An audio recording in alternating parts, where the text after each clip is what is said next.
autograph for everybody. Well, this the next one's me. Yeah. Okay. That's not get happy with. Give a kid a toy and he just won't. I know it.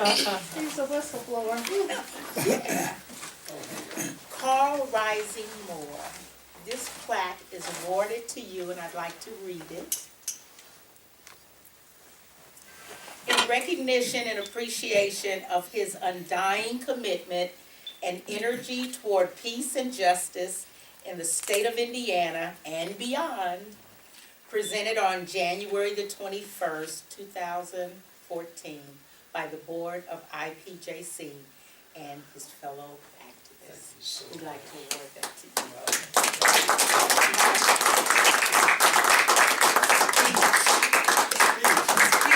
Hold it up, Carl, let's see it. Yeah, let's see it, Carl. Whoa, Very nice. Very fancy stuff. that looks like a Nobel Peace Prize. From here. It's the one Obama got, he turned it over to Carl. Oh, yes, as he should. This is overwhelming. Thank you so much for everything.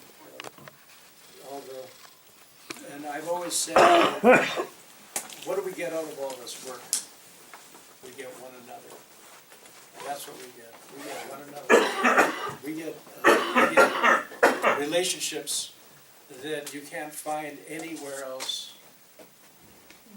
There's communities like this all over the world, and they're not hard to find.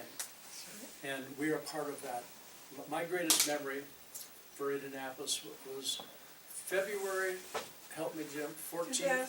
15, 15, 2003, Right, And when the, worldwide, when the snow fell. the snow That's what I fell loved in about it. Lafayette too, That's what I yeah, loved we about it. marched. the wind was blowing from the north, and there was sleety stuff. It was wet too, you know, and it was just driving from the north. We were on the north side of the circle, and we were being bombarded. We had well over 1,000 people.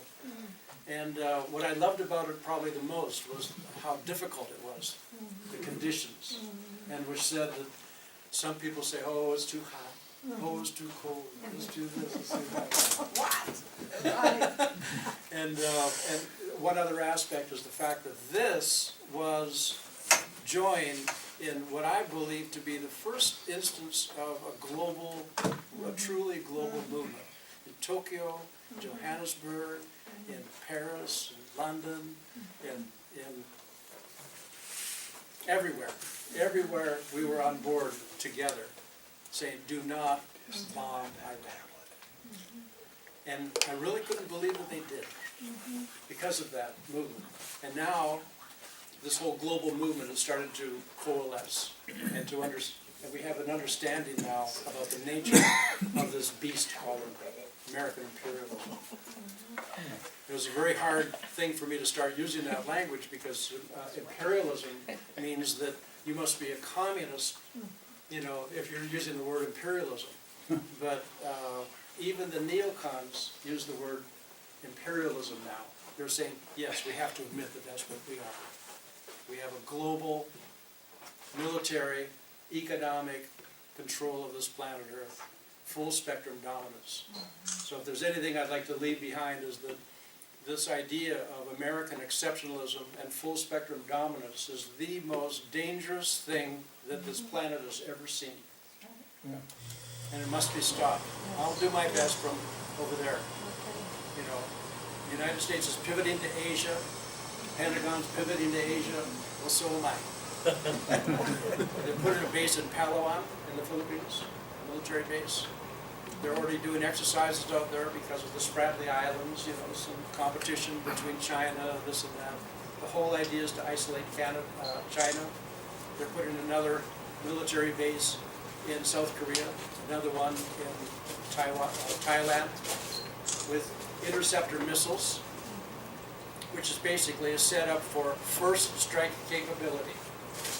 That means that we can take out China, but we have them surrounded with missiles, interceptor missiles, so that we can protect ourselves from an attack. Of course, all of that is going to land there in Asia. It's insanity. It's absolute insanity, and it has to stop. And I don't know any better project than making that thing stop. Thank you so much. I love you. Hold on, Carl, stay up there. Does anybody have any questions for Carl? Like, when are you gonna pay back the $50 you owe me? No, I have a question, Carl. Do you see your work in peace and justice changing much when you're over in the Philippines? Or are you gonna be doing any of that stuff? Oh, yeah. My experience in Pakistan and Guatemala and different countries around the world is you have to adapt to local conditions. When I went to Guatemala, I studied very carefully other people that had gone there before and their experiences. And sometimes people that go down there, they go in there and they're big blabbermouths, and then what happens is they get a name for themselves. The family they're staying with gets annihilated. What's the point? What's the point? You've got to fit in. I don't believe in leadership. I don't think. I think that what it's all about is to find all the leaders around and to say, let's be friends and let's work together.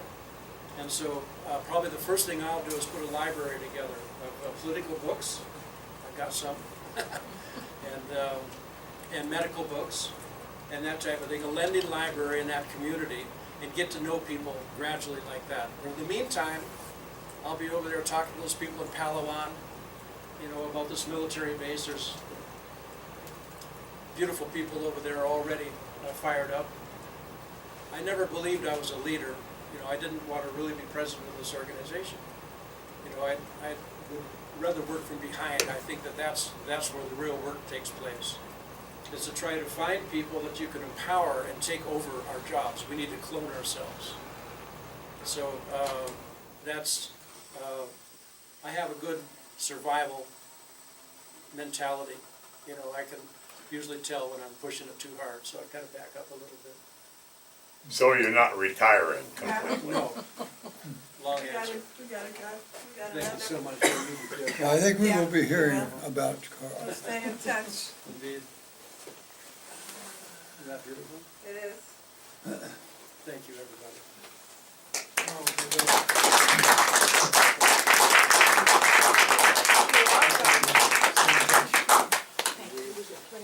Yeah, Get you myself too. a bicycle. Carl, you said something